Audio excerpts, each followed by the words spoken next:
anything else, then. Do you have any questions for me?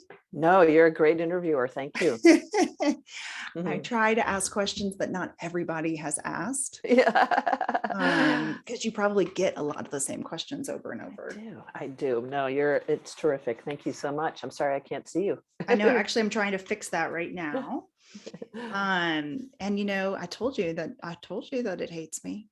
So some fun questions for you while we're waiting for me to figure this out. Okay, ready? Yeah. What if you, oh, there I am. Yahoo! Okay, my question is, let's see if that's the right camera. That's the wrong camera. Oh, no, that's the right camera. Okay, my question is. Oh dear, I think you're on mute. I see a little red microphone with a line through it on your picture. Yeah, I can't hear you. The little red microphone went away, but no, I came back, but I can't hear you, I'm afraid. I'm going to keep talking, so if you can hear me. Again, the little microphone with the red line through it is there, but I can't hear. Can you hear me now? I sure can. See, it doesn't want to see me and hear me. Isn't that funny? That's funny. Yeah. Huh. Weird. Well, question. So if you could walk anywhere in the world that you haven't walked, where would it be? Bhutan. Me too. I just actually tried to go in for Thanksgiving, because I don't have my kids for Thanksgiving. Yeah. And they said it's a 14-day quarantine. That's probably right. Yeah, we may be doing that. I also would like to do the Camino, which I'm hoping to do I'm thinking of doing for my 60th, and that's a 6-week walk through Spain. So that sounds I'm thinking about that. Beautiful. Yeah, come join me. I'd love to. Oh my gosh. And I have a friend who actually hosts walking trips, and she does them through the Georgian Caucasus. Yeah, I can send you her info. She's I would love that. She's married to a Tibetan guy, and I went with her on a sacred trek to Heavenly Lake in Tibet. Yeah, she's a mentor of mine. She's a total badass. Oh my gosh. Well, yeah, I'll send you her info. Kathy Ann Taylor is her name. She's the first woman to ever climb Alma de Blanc in the winter. Oh my gosh, how cool is that? I know, right? Yeah. Oh, there's a little chat message in our. All right, sorry to jump in here, but we're just about to come back. Great.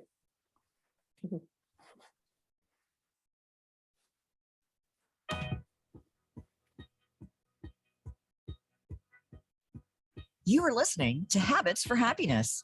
To reach the show today, call in to 1-888-346-9141. That's 1-888-346-9141. Now, back to our program. Here again is Lady Fuller. And we're back. Thanks everyone for hanging in there. We're here with Libby Delana, walking expert and author of Do Walk. Libby, if you weren't with us before, has walked circumnavigated the globe. And I think that's 25,000 miles, Libby? I think it's roughly. Yeah, I think that's right. She walks every morning, and you can check her out at, what's your Instagram handle?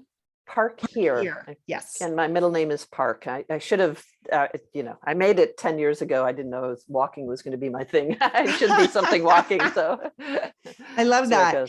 So we were talking before the break about Libby's coldest walk at -19 degrees and the idea of what she could wear to be warm. So we went through the socks. What are you wearing on top?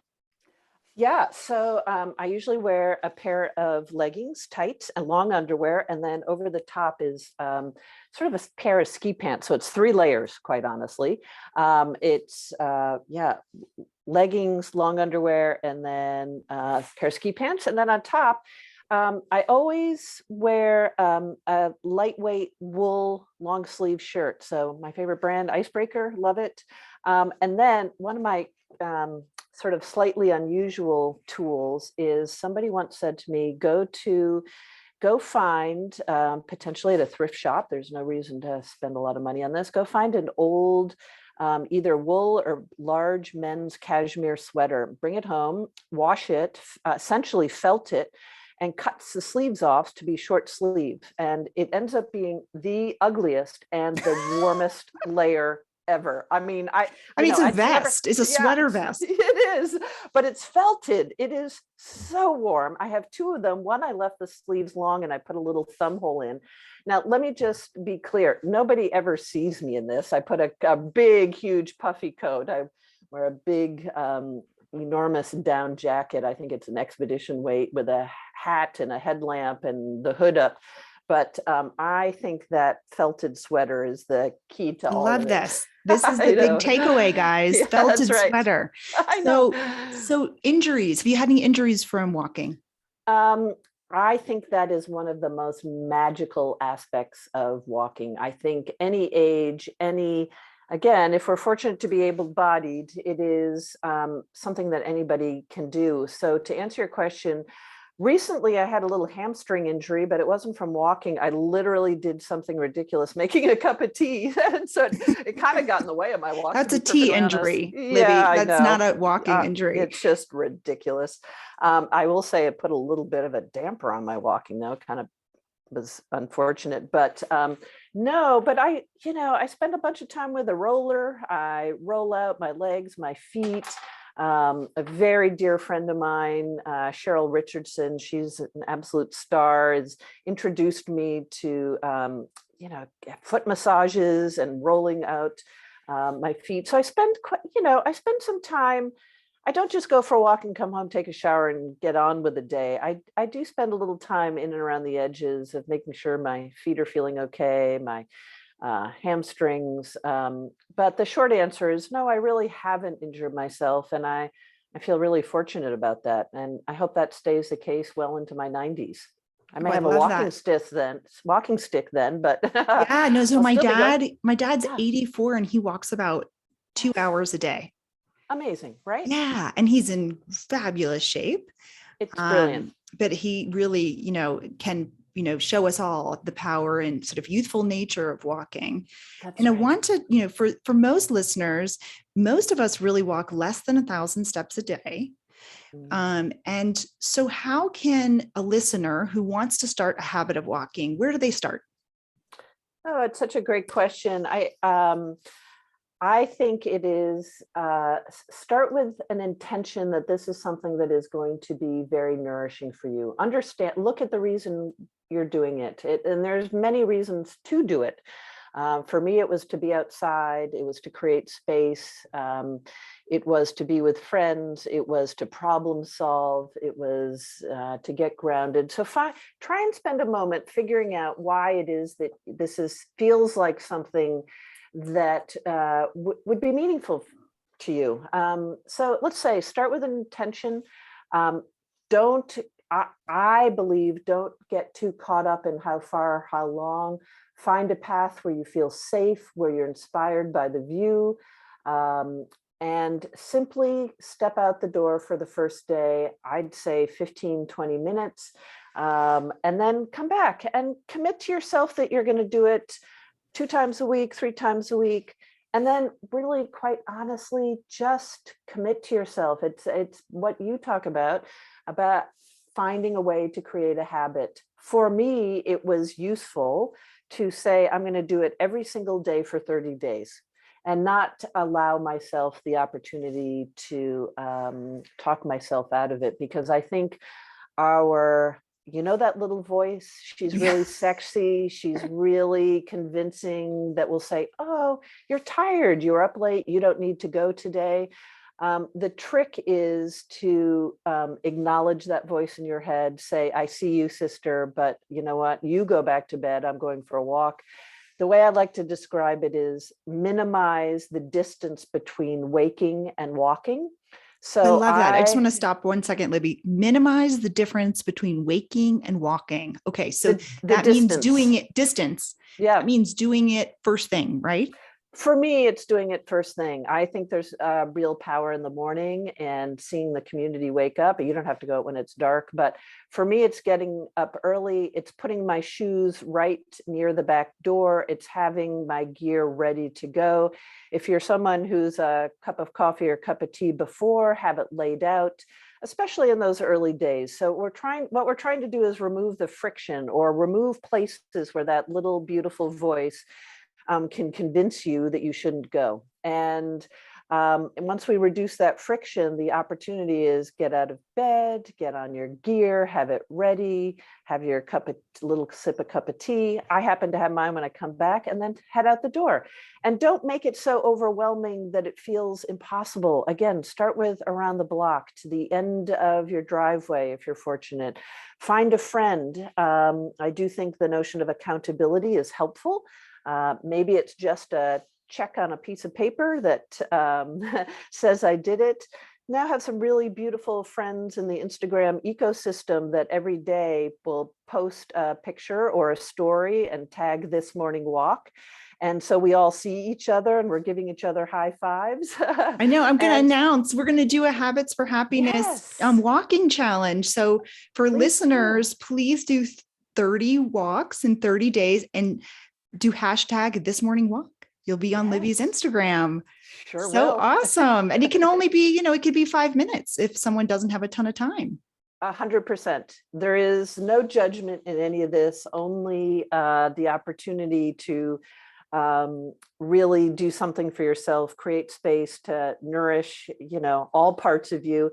I have found too, even when it's cold, that when I come back, I take my shoes off and I put my feet on the ground. And there is some science around that notion of earthing or grounding that is really, really powerful. And so I do that at the end of my walk as well, which has been very helpful through the pandemic, I will say. I love that. So here's a fun question. Do you ever run? I sure do. So I spent a lot of my high school years and college years as an athlete. I spent a lot of time rowing and went to the nationals and all that. So I have to say, for the first couple of years, and it took me years to get over myself, because I thought of myself as an athlete. And so I'd walk, run. And I was like, well, this practice really isn't about necessarily getting my cardio up. But my ego was sort of tender at that moment. Like, you think of yourself as an athlete and you're just going for a walk. So early on, I definitely sort of split the difference. And now it's kind of joyous. It's every now and then I have some really, awesome music in my earbuds, and I just decide to run from here to the end of the block. But it is not about a workout. It is not exercise. It's just because it feels really great on my body to move that way. But does it count as a walk? It sure does. It's just a fast walk. Well, we just had the Olympics, you saw the fast walkers. They walk much faster than I've ever been able to run. Of course. So. Yes. I have a dear friend, Charlie Engel. You actually all should follow him. And he's an ultra runner. In fact, he's run across the Sahara. There's an incredible movie about him. In any case, one day I said, Charlie, so do we do the same thing? And he said, yeah, Lib, it's just I go a little faster, you go a little slower. It's all the same thing. So we're all moving forward, right? We are, step by step. And that's the other piece I think that's so brilliant about a walk, is that much like life, when you break things down and go step by step, we can all accomplish a lot. There's been plenty of walks where I've gotten out, 5 or 6 miles, turned around and realized the headwind coming back is gnarly and that's snowy and the rain's dripping down in my back. And, it's one of those moments you think, what the heck am I doing? And you just break it down step by step by step. And pretty soon you're back at home. And a lot of those same messages that are embedded within a walk can be applied to life. So it's been a real teaching tool. Yeah. Step by step, right? Just put one foot in front of the other. So powerful for all of us. Yes. Especially, I always tend to tell my clients, and when I'm coaching, that, if we break down our lives into days and then even subsets, time of day, then we can really have, an effect on our overall life. And this idea of just putting one foot in front of the other and not trying to, boil the ocean and try to take on everything at once. That's right. And I love what you said. And the notion of sort of creating, let's call it a micro habit, right? Yeah. It's an invitation to create a generous, thoughtful micro habit. Put on your shoes. You don't even need to go buy running shoes. Just start heading out the door. And I can pretty much guarantee you'll feel better after it. Oh, I love that. Okay. So here's another fun question. Have you ever encountered wildlife that was dangerous? I have. And I had spent a lot of time in hiking in the, call it the backcountry. So I think I'm fairly well versed in how to navigate that. But recently, even around where I am, there's definitely been coyotes. Again, it's sort of mostly why I carry a whistle in my pocket. But I never get into their space. I suppose there was one hike. I was actually one walk out with some friends in Alaska, and we were walking in the backcountry, or actually going fishing and walking to our location. And as we all know, there's plenty of bears there. So it's it's just being very thoughtful and respectful of their space. We are in their space, and at that point I was with a guide, and we did have bear spray, but thankfully never. Yeah, grizzly bears are big in Alaska. Yeah. What's the most extreme place that you've walked? Interesting question. One could argue New York City, right? It's an interesting question, and a number of things are coming to mind. Although I'm not sure I'd use the word extreme. So a dear friend who's doing incredible work over in Nepal. Her name is Maggie Doyne. I invite everybody, please look up her work. She's just an absolute gem on this planet. Her organization is called Blink Now, and I'm involved with that organization, and so have been over to Kathmandu. And so when so walking through the streets of Kathmandu, they had an earthquake, as we know, several years ago, which is still pretty visible. So when I say extreme, what I mean is it is such a beautiful, beautiful culture that is so dynamic and spiritual and just absolutely beautiful. And it is so extremely different from where I live. So I'm walking on, next to the beach, nobody else around, snowy owls about. It's really beautiful. So in contrast, I would say the most contrasted place is probably the streets of Kathmandu. And that may not be exactly what you're asking, but it was an open-ended question. I love it. Yeah. And I love that. For listeners, if you could describe what that walk looks like, give us a visual. Oh, in Kathmandu? Yes. Oh, bustling, colorful, these ruby reds, beautiful little candles along the side of the street, the sound of little honking, motorcycles, and a very beautiful language that sounds like singing. Lots of bells. It really touches on all the senses. There is the smell of candles. So in many ways, maybe funny language, is a very sensual experience. And it's all, for me, it was all very new and gorgeous. And of course you have the, mountains, often the very distant, but so I would say it is absolutely beautiful, sensual, and really inspiring. I love that. I love that. And on the break, I asked you, but I want listeners to hear this. Where's a place that you'd like to walk that you've never walked before? Yeah, so I have two answers. One is the Camino in Spain. I'd love to do, I think it's about 6 weeks. I'd love to walk it end to end. I'm sort of considering doing that next year for my birthday, and inviting friends for any piece or portion of that. And I'd also love to walk in Bhutan at some point. And I don't know what it is about that place, but it seems to be, I'm very drawn to that. Yeah. And back to this idea of what we can see, right? Like in Bhutan, as you described in Kathmandu, there's just a lot sensually to see. Yes, that's right. I mean, and that I would have to say third, there are so many places in our country that I can't wait to walk. I've never been to Glacier Park. I'd like to do that. So equally as interesting to me is our own, I'll call it our greater backyard. So I would say those three: the Camino, Bhutan, and a lot of little beautiful pockets in the US. Yeah. So what are you working on now? Next projects? Oh, interesting question. These are still, don't tell anybody, maybe nobody's listening, so nobody. There's will a hold me lot of to people this. listening. So So I, about a year ago, started cold plunging, and meaning did a lot of research around Wim Hof and the power of getting in cold water. And because I live near the ocean, the Atlantic, pretty far north, it's pretty cold. And so a small group of us, which we call ourselves the mermaids, have been plunging at least every week. Some other where mermaid.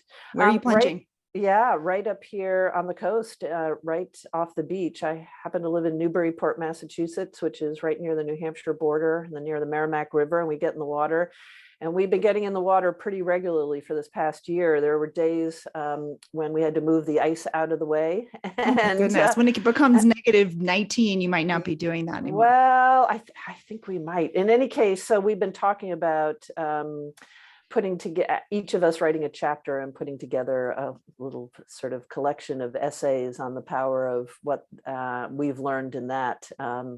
And that's as much about community as it is about getting cold. There's certainly a lot of science that talks about the power of that. But in fact, we're going today at 3:30. There'll probably be about 10 of us.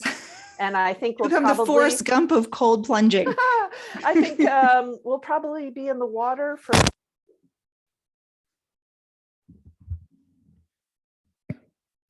I think she might have just unplugged her headset. Oh, had you unplugged your headset? But I don't think so. yeah, there you go. So Libby, Okay, could you yeah. tell us the power? What is the benefits to cold plunging? Well, I am no expert. I would invite listeners to check out the work of Wim Hof and his method. But I will say, from a community perspective, to do something that is really hard that we don't think we can do together with a bunch of really interesting, dynamic other women is really powerful. There's certainly a lot of biology that says that that kind of cold does a lot for body inflammation, tips into the body burning fat, brown fat. But again, please, nobody listen to me as an expert. I will say the thing that it has done for all of us is, I think we all walk to the water's edge with that, again, that beautiful little voice telling us, what the heck are you doing? You hate the cold, don't do this.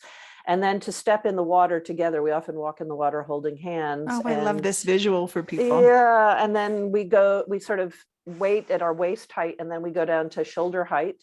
And honestly, it gets very quiet, and we're all just sort of looking at each other. You okay? You okay? Are we all good? And there's no requirement for how long anybody stays in. Everybody know thyself and get out. I was the one that got out early last week. I just, needed to listen to my body. And I will say, every time we get out of the water, we are laughing.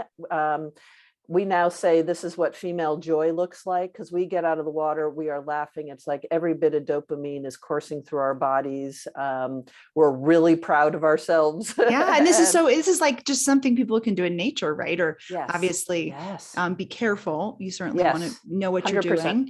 Yeah. But really, before we complete today or close today, Yes. tell us how people can find you and learn more about you and Thank you. all of that. Yeah, aren't you nice? Well, Instagram is a great place. Again, it's park, as in park your car or go to the park. Park Here, Here, my middle name. So here I am, Park Here. And then also I've put together a website, which is thismorningwalk.com.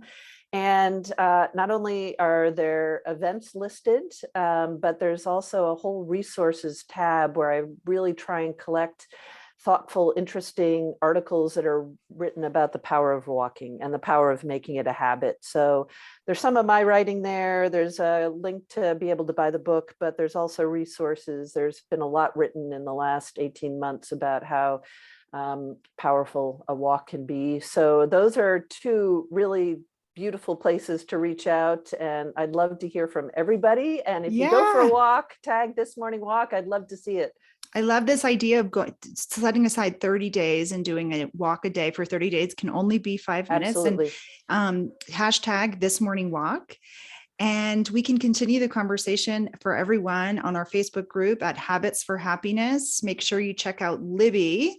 And what's really, really resonating for me from this is giving motion to emotion. I love that idea. And then one step further, pun intended, putting one foot in front of the other and treating our lives like that, one thing at a time. It's really That's an right. amazing thing. So everybody get out there and go for a walk. The road to happiness is paved with healthy habits, as I always say, and walking is an amazing, amazing healthy habit. So please listen next week, you guys, for another riveting conversation on a powerful habit that can change your life. Thank you, Libby, for being here today and talking walking with us. And we'll see you guys next time. Thank you so much. No, Bye. thanks. Bye. Okay, great job today. Good show. All clear. Thanks, Matt. Yep. And thank you, Libby. I'm Thank you, sorry, Matt. but my video is Oh, so that's all right. bananas. I'll send you. So it will be, they'll edit the voice, so all the glitches will be gone. I don't know what was going on with my video, but thank you so much. And I'll send you an email with some follow-up and Amazing. Kathy Ann's information, and want to get your address too, which I'll get an email.